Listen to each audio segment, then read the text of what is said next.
स्वागत बा एगो नया ब्लॉग के साथे। आज मुंबई में हमारा लास्ट दिन बाटे और यहाँ से जा रहा बानी पुणे, वो बाई रोड। तो यहाँ से अब निकलब, वैसे शाम हो चुकल बाटे, लगभग 5:20 होते। अब यहाँ से हम निकला तनी पुणे खातिर बाई रोड बाइक से, और ओकरा बाद एगो नया सफ़र शुरू हुई।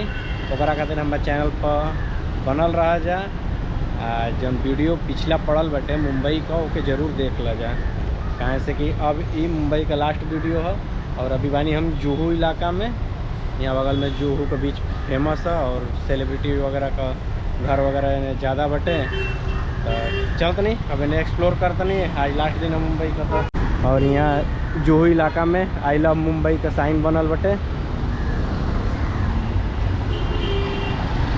VM रोड, वैकुंठ लाल मेहता मार्ग। चलते नहीं अब बीच साइड।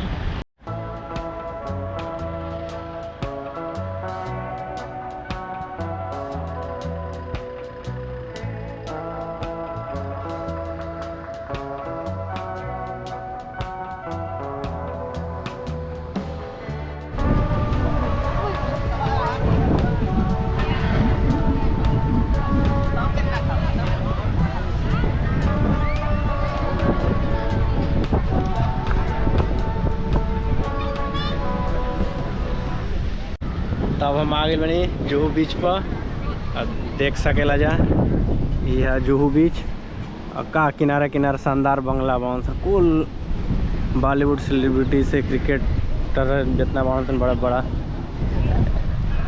मतलब मुंबई में वर्सोवा बीच भइल, जुहू बीच भइल, कुल में बंगला होकल बहुत बड़ी हस्ती खातिर भी ड्रीम बटे।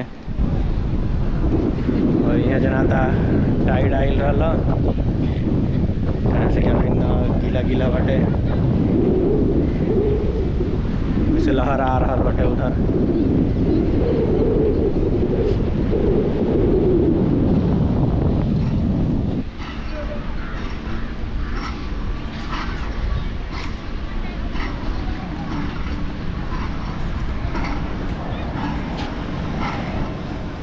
हवा बह रहा बटे, एकदम मजा आ गई बीच पर अइला के बाद से।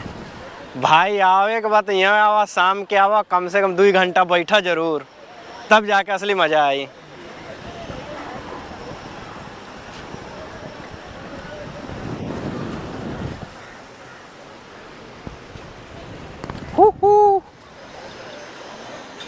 तब अब यहाँ से निकल रहा बनी पुणे खातिर के, कहाँ से कि अब शाम हो रहा बा तो काफ़ी लेट हुई।